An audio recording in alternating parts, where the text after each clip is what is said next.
Tu pierna mala es la derecha.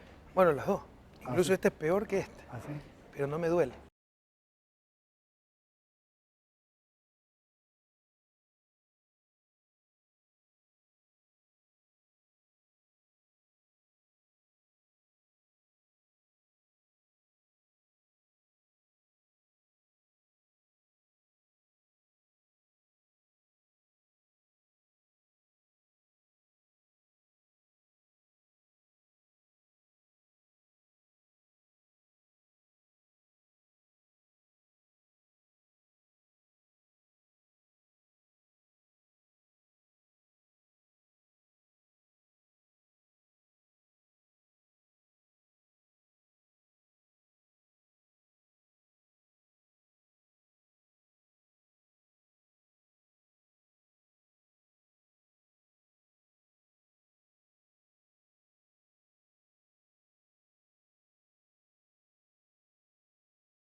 Seguimos en este programa especial, La Polémica, edición especial justamente, transmitiendo desde la ciudad de Quito para todo el país a través de la señal de Canal 1. Nos retransmite Sonorama. Tenemos la presencia del presidente y vamos a hablar de temas políticos en atención a que el próximo 18 de octubre se convoca a las elecciones para presidente y asambleístas. Andrés, transmitiendo desde Guayaquil. ¿Y qué dije yo? Quito. No, Guayaquil. Es una fiesta de Guayaquil. Pero vea, eso es lo bueno que me puede corregir cuando es así en vivo y podemos estar bien.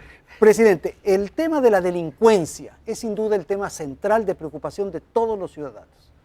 ¿Qué es lo que se está haciendo? ¿Cómo se está haciendo para combatir y gracias este mal? a Dios ya está dando frutos. Lo que pasa es que no nos gusta hablar de esto, porque le insisto, no tenemos una posición constructiva ni una prensa o cierta prensa constructiva, sino que busca hacer daño, criticar, etc.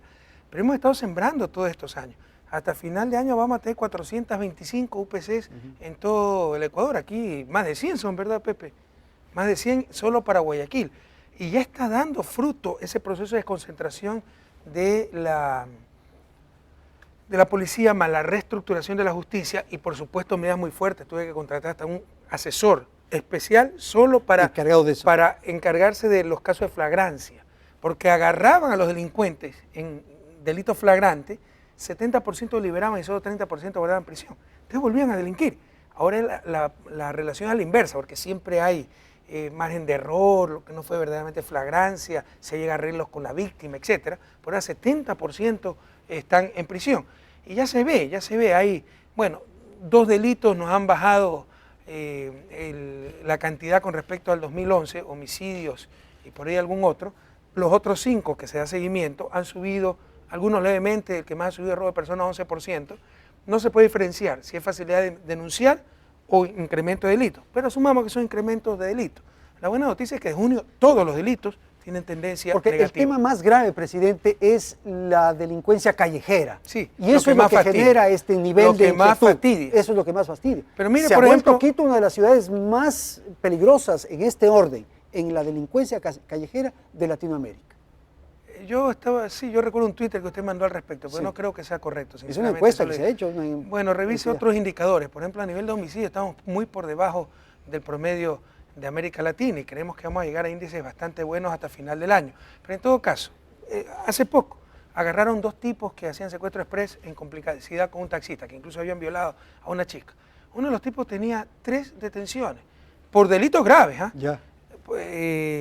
Portar armas, eso es 5 años de cárcel, robo agravado, y en el 2010, no es que hace 20 años. La pregunta es, ¿qué hacen libres? Entonces, mientras tengamos esa justicia, que ya estamos corrigiendo también eso, es muy difícil. La policía cumple su labor, pero los jueces soltaban pues todos estos pillos. Entonces estamos controlando eso muy estrictamente y le insisto, ya estamos viendo resultados, ya están reduciéndose, la tendencia es declinante. Presidente, claro, el delito callejero provoca este tipo de sensaciones, pero el crimen organizado, usted advierte que este se ha incrementado y el narcotráfico, presidente. Pero Andrés, o sea, no quiero eludir responsabilidades, pero es un problema a nivel mundial, pues. Y esa es una de las cosas que tenemos que discutir y estamos discutiendo, por ejemplo, a nivel de UNASUR. Como es crimen organizado transnacional, se requieren respuestas transnacionales y respuestas coherentes. Porque, por ejemplo, Estados Unidos se rega la vestidura con el narcotráfico, pero ¿quién es el que le vende las armas pues, a los carteles de la droga en México? Por favor. Ahora, lo que ocurre es que ciertos carteles que son extraordinarios en México, por ejemplo, que tienen un corredor por Centroamérica, es probable que estén ingresando al país. No, es seguro que están ingresando al país. Como ya están en Colombia, como están en Perú, como están en Bolivia. O sea, no podemos abstraer a Ecuador del problema planetario que es este crimen organizado y en particular el narcotráfico. ¿Esos dineros sucios están en la Sin economía, embargo, presidente? sí, eso no le puedo asegurar. Pero que hay tráfico de drogas en el país, claro, que participan de estos carteles internacionales, los hay. Pero somos los países más eficaces para combatir estos flagelos mundiales. No estamos eludiendo responsabilidades, pero no podemos abstraer a Ecuador de la realidad mundial. Por ejemplo, somos el único país de la región andina sin cultivos de droga. Y nuestra policía es muy eficaz para controlar el tráfico de droga, pero es un problema que aumenta cada vez a nivel planetario. Por eso se está discutiendo de forma muy seria en los Estados Unidos, pero hay presidentes latinoamericanos que están hablando de esto, como el presidente de Guatemala, para cambiar la estrategia en la lucha contra las drogas. Estas avionetas, estas incursiones, ¿esto es responsabilidad de la policía, de las Fuerzas Armadas? ¿De dónde? Básicamente ¿en dónde Fuerzas se puede? Armadas, pero qué bueno que haya sacado ese ejemplo. La otra vez, la avioneta que se estrelló en Manabí, vino de México, todo el mundo sabe, ¿no? Entonces tuvo que atravesar México, claro, toda Centroamérica, Colombia con los radares norteamericanos, y se estrelló en Ecuador. Pero los únicos idiotas donde hay la impunidad y donde cunde el crimen organizado es Ecuador, cuando no la detectó ningún país por el que pasó. ¿Y por qué se estrella en Ecuador? Para eludir nuestros radares, que antes no habían. Entonces, ahora hay, pero recién las están probando. Claro, ¿sabe cuánto demora comprar un radar? Sin ya encargarlo, sin el concurso, 2 años. O sea, material bélico, materiales de defensa, toman años solicitarlo. Entonces, se estaban probando, etcétera, pero ya teníamos radares. Antes no teníamos radares. Por volar bajo, para eludir los radares que antes no tenían que eludirlos, podían volar como quieran, se estrella la avioneta. Se estrella en suelo ecuatoriano y los inútiles somos los ecuatorianos, cuando nadie detectó esa avioneta desde México. Ahora, señor presidente, hablemos de la campaña. ¿Hay persecución en contra de Álvaro Noboa? Pero por favor, vaya a ver cuánto paga de impuestos.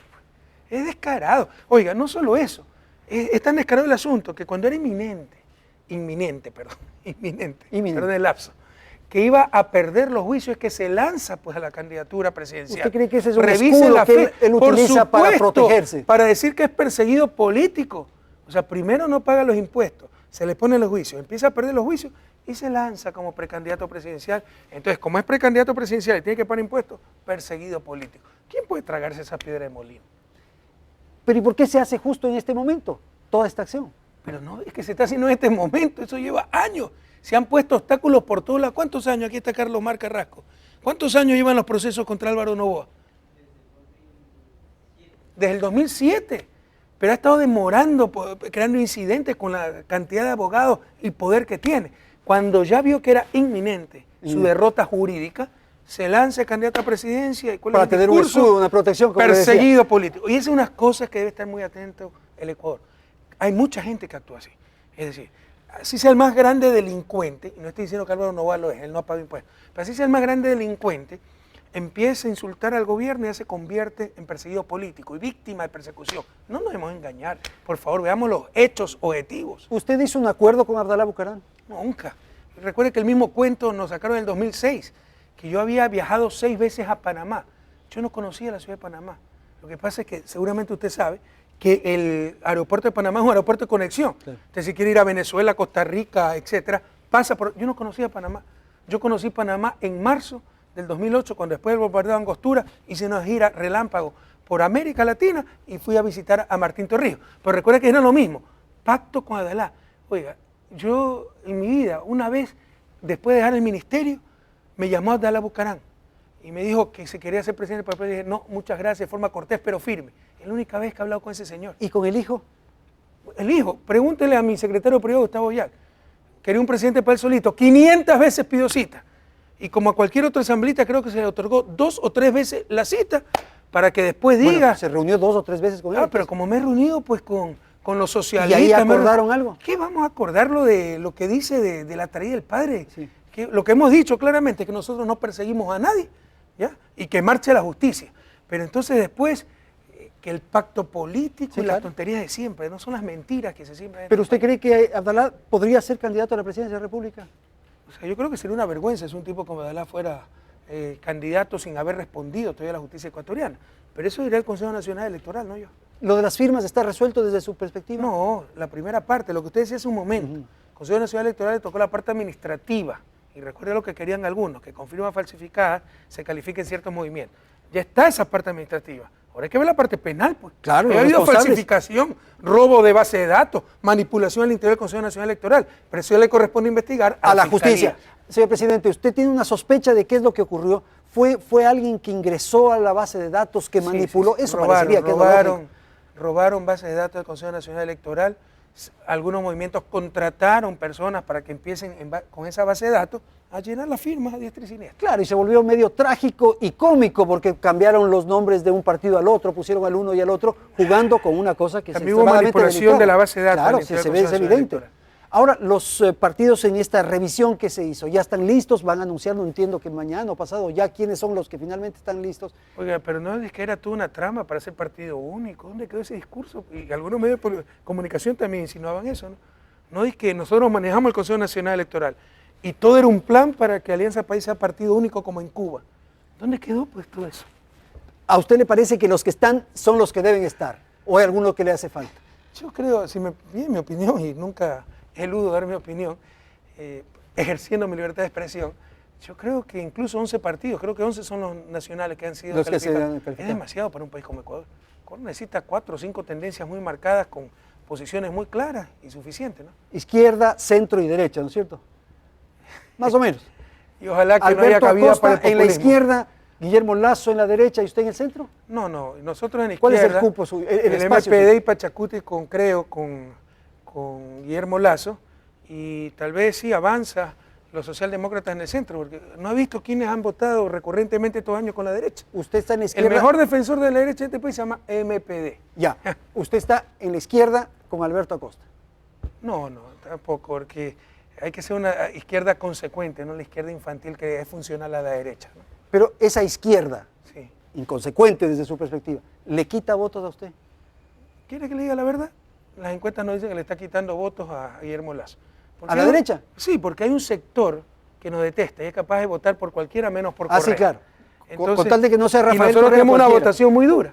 Entonces están disputando entre ellos ese 30-35%. ¿Con que cuánto está con empieza nosotros. usted, presidente de la campaña? Usted sabe las encuestas. Ahora yo ¿Qué? prefiero actuar, primero que no estoy empezando ninguna campaña porque no soy candidato, pero lo que siempre le digo a nuestros partidarios, actuemos como si no tuviéramos un solo voto. El peor error sería dormirnos sobre los laureles. ¿Pero qué? ¿Usted empieza con 43? Usted sabe que las encuestas... Menos 10 que le quita Alberto en Acosta. simulaciones... 33. ¿Usted No cree- llega a la segunda vuelta. ¿Usted cree que presidente. Alberto Acosta quita 10? Vaya, vea, pues si tiene 10%. Si suma MPD, Vea, Pachacuti. Vaya, vea, pues si suman 10%. Vea, gracias a Dios las cosas van muy bien. Pero el peor error que pudiéramos cometer es dormirnos sobre los laureles. Debemos actuar como si no tuviéramos un solo voto, como que si tuviéramos el primer día, y el gran desafío sería ganarnos la confianza del pueblo ecuatoriano. Ese es siempre mi mensaje para nuestros militantes. Porque Alberto Acosta lo ha dicho, que usted canta las canciones del Che, hoy se conmemora un aniversario más de la muerte 45 del años. comandante, pero que gobierna para los empresarios, para los banqueros. ¿Y por qué dice que gobierno para los empresarios? Porque ellos son los que han tenido grandes utilidades, grandes Mire, esa es la beneficios. izquierda boba, esa es la izquierda funcional a la derecha. O sea, para ellos es que los banqueros y los empresarios quiebren. En buenas horas, pues que ganen plata, eso demuestra buen manejo económico, el alineamiento de la economía. Pero ¿qué es lo importante? Que esté disminuyendo la desigualdad, que esté disminuyendo la pobreza ha caído 9 puntos, que se recauden impuestos, estamos recaudando 6.000 millones más que antes de este gobierno. Pero la izquierda boba cree que ser de izquierda es hacer quebrar a los banqueros y a los empresarios. Imagínense esa posición. Y los pobres están mejorando sus condiciones. Pero por supuesto, pues eso nadie lo niega. Todos los indicadores demuestran que hay una drástica reducción de la pobreza. Y donde más hemos reducido pobreza, en los sectores indígenas. que son los de Pachacuti, que son los de Alberto No, Acosta. ellos se nombran representantes de indígenas, de los pobres, de la izquierda. Pero vamos a ver en las elecciones a cuánta gente representa. ¿Se acuerda usted cuánto sacó el último candidato de Pachacuti en las elecciones del 2006? 2% de los votos. Tres iba a decir yo. Presidente, tenemos ahora un contacto con Venezuela. Le quiero alertar, presidente, porque vamos a dar paso a nuestro compañero Cristian Arias, que está justamente en Caracas, en Venezuela. Ayer se registró esta contienda, este proceso electoral allá en Venezuela, y ahora él tiene un reporte, un informe con ecuatorianos que están ahí. Así que adelante a Cristian Arias en Venezuela. Buenas noches, Andrés, Verónica, señor presidente. Acá en Venezuela algunos ecuatorianos quisieron expresarle su sentimiento hoy que usted nos acompaña en el estudio de Canal 1. Nosotros estamos acá desde el pasado 4 de octubre siguiendo las elecciones que finalmente las ganó su amigo Hugo Chávez. En el recorrido hemos conocido a algunos compatriotas. Bueno, estoy muy contento de mi presidente porque hace poco vi en el reportaje que es el mejor presidente de Latinoamérica y ha sido un ejemplo para todos los países de Latinoamérica y también para los ecuatorianos, pues estamos muy alegres por nuestro presidente. Muchos ecuatorianos estamos fuera de Ecuador luchando para ver si algún día volvimos para allá. Estamos luchando, trabajando, ahorrando para mandar para Ecuador, para nuestra familia. Que no nos olvide. Ok, bueno, el pensamiento mío sería de que abriera más fuentes de trabajo y que realmente la economía de Ecuador sea una economía factible para que la gente se quede en el país, lleguen inversionistas y el ecuatoriano pueda vivir en su país cómodamente. Está llegando a su final nuestro trabajo acá en Caracas y de seguro en este programa ustedes tienen más. Devolvemos el paso a Guayaquil. Adelante, buenas noches. Buenas noches, Cristian. Gracias entonces por ese reporte. Presidente, el comentario de los compatriotas. Bueno, un saludo a Cristian y a todos los compatriotas. Yo quisiera recordar que Venezuela fue un importante lugar de destino para nuestros migrantes, migración durante los 70, ¿no? Cuando a Latinoamérica le iba muy bien y a los países petroleros le iba aún mejor. Aquí había un boom petrolero, pero ni comparable con lo que sucedía en Venezuela. Entonces existe una inmensa comunidad de ecuatorianos en Venezuela. Todos ellos mi cariño, nuestro abrazo solidario e invitarlos a que regresen a la patria, porque aquí también las cosas felizmente están marchando bastante bien. No he dicho que hemos resuelto los problemas, pero hay dinamismo económico, tenemos baja tasa de desempleo, estamos entre las mejores economías de América Latina, reconocen todos los organismos. En crecimiento, sí. Presidente, el vicepresidente está candidatizado para el Premio Nobel de la Paz. Lo van a anunciar yo creo que para el 12 de octubre. ¿El gobierno como que no lo ha apoyado? ¿Por qué dicen esas cosas? Le pregunto. Fíjate, de corazón decíamos que ¿quién más que nosotros? Tener un Nobel a nivel del país y una persona como Lenín Moreno, pero ¿qué más hay que hacer para apoyarlo? Que yo vaya a las calles a recoger la firma, dígame, para hacerlo. Movilizar a todo el servicio exterior pues para ayudar a esta campaña. ¿Y qué cree? Que no se están movilizando. Y de hecho está entre los más opcionados, nos dicen algunas investigaciones que está entre los 10 más opcionados para ganar el Nobel. Así dice, está entre los 10. Hay este caso del general Gabela, señor presidente. Usted ha ofrecido crear una comisión para investigar y establecer algún tipo de investigación o saber algo de este lamentable asesinato. Ya está creada la comisión. Tal vez nuestro error no fue comunicárselo a la viuda, era unos 2 o 3 días antes que salió en Ecuavisa diciendo que no había cumplido. Dan pena estas cosas, ¿no? Porque uno por agencioso se presta, propone sus servicios, sus acciones para aclarar ese caso. Yo me reuní con la señora Gabela a mediados de julio, creo. Recuerda que yo estuve fuera del país unos 12 días, tuve que pedir un informe de cómo iba eso, etcétera. Y ya está creada la comisión. Y no le ha emitido todavía un informe, no se conoce. No, ya está el decreto, está todo. Ah, el decreto de constitución de la comisión. Ya. Pero el resultado todavía no se tiene. No, recién empieza, eso fue la semana pasada. Presidente, ¿cómo quiere usted que le recuerde la historia? ¿Cómo quisiera usted que le recuerde? Como una buena persona, que hizo lo que pudo por sacar a mi país adelante. ¿No hay el riesgo de que el tema de la libertad, de los derechos, de la garantía, lo marquen? Vea, cuando uno tiene la confianza de que todas esas calumnias que dicen contra uno se derrumbarán con el tiempo, no nos preocupan esas cosas. Al final la verdad prevalece. Si algo aprendí estos 5 años y medio es que la verdad prevalece. ¿Usted cree que aquí no hay libertad de expresión? ¿Cuándo usted ha sido llamado por una autoridad de gobierno para ser censurado? Cuando mire lo que usted le dice, por ejemplo, acá a su colega Gestoso, parece que no le cae bien. El origen del resultado es exactamente igual. Dice Suso Gestoso. Ese es un artículo que yo le escribí. El origen del resultado es exactamente igual. Un personal que le pagan para que haga las preguntas que se le ordena. Usted tiene pruebas que se le paga para que haga las preguntas que se le ordena. Es contratado por un canal incautado. Sí, pero para que haga las preguntas que se le ordena. A usted le conté eso. Porque yo le puedo decir que yo sé el tema del programa, producción, educación, pero jamás se las preguntas. Que sacan videos de opositores que no los veo. Ese rato me proponen las preguntas. Es imposible pensar que el contratado puede salirse de la exigencia del cliente. Entonces me está dando razón. Es imposible que la prensa mercantilista se salga adelante. Estamos de acuerdo. Estamos en pero entonces no es solo gestoso, pues son toditos ustedes. No, porque a mí los no que me paga actúan usted, en función, a mí no me paga usted. Pero le paga un canal con fines de lucro, pues. Un canal le pagan los patrocinantes, pues. Le pagan, ¿y público. cuál es el problema de eso? ¿Usted sabe cómo nació la televisión en Europa? Televisión pública. Aquí parece que es pecado tener televisión pública, cuando la televisión en los países desarrollados se originó públicamente. Si lo contratan para que venga y haga unas Pero entrevistas. no nos alejemos. ¿Alguien le prohibió este editorial? ¿O alguien le prohibió sus Twitter que dice aquí del gobierno que tiempos de intolerancia y violencia, que la ausencia de ética en los gobiernos, se olvidaron de los valores? ¿Alguien le ha prohibido esto? No. Usted, sinceramente, ¿usted cree que aquí no hay libertad de expresión? El hecho de que usted... Solamente porque se le contesta a cierta prensa. No, presidente. El hecho de que usted me cuestione ya es un tema, porque usted es el presidente de la República. Ah, yo no puedo cuestionar a la prensa. No, sí, claro. O sea, yo no tengo libertad de expresión. Pero ¿no le parece que es una forma de amedrentar? ¿Por qué? O sea, por el contrario, ustedes amedrentan, es como Torquemada. La herejía de criticar a la prensa, vaya a la hoguera. Por favor, ya hemos superado esos miedos. Presidente, el derecho a opinar, a decir cosas, a comentar, es un derecho que tenemos todos los ciudadanos. ¿Y quién se lo ha negado? Por Yo eso, también tengo entonces, el derecho acepte. de contestar.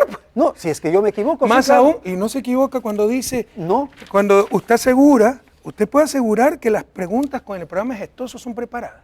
Usted puede asegurar, tiene pruebas de eso, Andrés. Es contratado, eso no es presidente, opinión, es es una contratado. mentira. Le están pagando. con Usted es dinero contratado, público. ¿verdad? Yo no Aquí. soy contratado por usted. No, pero por el canal, pues. Claro, soy empleado del Entonces, canal. entonces tengo que decir que usted obedece al dueño del canal o a los patrocinadores. ¿Por qué? Porque está contratado, pues con el mismo argumento de Gestoso. Presidente, es un tema de conceptos, de libertad, de derechos, de garantías. Llame a Gestoso y debata con él. En todo Es caso, verdad. aquí usted, además, o sea, no es solo opinión, usted hace una afirmación que no la puede probar. Un personal que le pagan para que haga las preguntas que se le ordena. Yo le puedo ratificar categóricamente que está mintiendo aquí, con todo respeto, Andrés. Pero ¿quién le ha prohibido pues, que publique esto? ¿Cuándo se lo ha censurado? Porque ¿cuál es la característica de la libertad de expresión? Básica, esencial. Ausencia de censura previa. Yo invito Eso a todos no los hay. periodistas. Es verdad. No hay, pues entonces hay libertad de expresión. Pues. Bueno, pero como se le contesta a ciertos periodistas, en no hay. términos de historia, ¿esto no le va a marcar a usted, presidente? No me interesa eso, a mí me interesa servir al pueblo ecuatoriano, no me interesa el qué dirán, y le insisto, tengo la confianza en mi interior que la verdad prevalece, y prevalecerá. Y en este país, si quieren encontrar democracia y libertad de expresión, vengan al Ecuador. Muy bien, Los presidente. abusos de la libertad de expresión que hemos tenido aquí. ¿Qué abusos, por ejemplo? Todas las cosas que se dicen. Oiga, su amigo Emilio Palacio, el otro día fui a dejar a mi hija a Francia a estudiar en la universidad. No pasé por Bélgica. Y mandó un Twitter diciendo que había ido a Bélgica a preparar mi huida porque sabía que iba a perder las próximas elecciones. ¿Y qué periódico, qué periodista dijo, este señor está mintiendo? ¿Quién lo dijo? Hacerle creer al pueblo ecuatoriano que un día antes de las elecciones de consulta popular sacar un voto marcado por el no es opinión. ¿Quién ha tenido la decencia, la ética, el profesionalismo de decir, eso no puede llamarse opinión? Nadie. Nadie, hay colusión. Presidente, se protegen. usted se ha sentido bien conversando ahora. Sí. Yo le he hecho las preguntas y usted ha tenido la posibilidad. ¿Cuál es el problema? ¿Hay que agradecer por eso? No. Por eso no, es su trabajo, es su deber. Entonces no tenemos que agradecerle nada, pues, mi querido Andrés. Simplemente le he planteado. Maravilloso. Entonces, cuando cumplen su deber no hay que agradecerle. Por eso, cuando yo no le pido que incumplen, agradezca. hay que reprochar. Yo no le pido que Pero algunas agradezca. veces cierta prensa tiene ese argumento, como el juez, ¿verdad? No es el juez que de vez en cuando dicta una buena sentencia, el juez honesto. Es el que dicta toda la sentencia correcta. Entonces, no es que cuando ustedes cumplen su trabajo o sacan una información que es verídica, es que son buena prensa. Es cuando toda información es verídica. Y yo le puedo mostrar que la prensa miente y miente bastante. Muchísimas gracias al presidente de la República esta noche aquí en Guayaquil, que ha conversado sobre los temas que ustedes acaban, no se me equivoque. que ustedes acaban de escuchar. Gracias, felicidades. Hasta una próxima emisión del programa En la Polémica.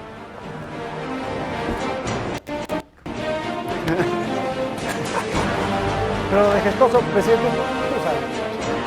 No, yo sé que no le vas a dar las preguntas así. No te puede hacer.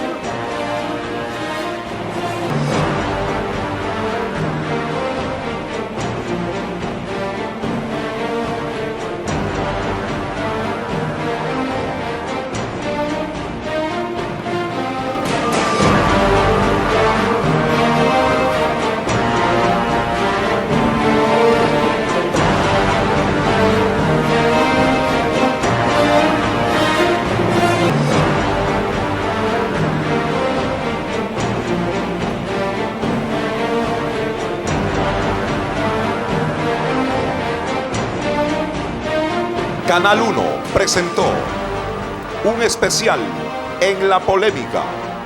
Entrevista con el presidente.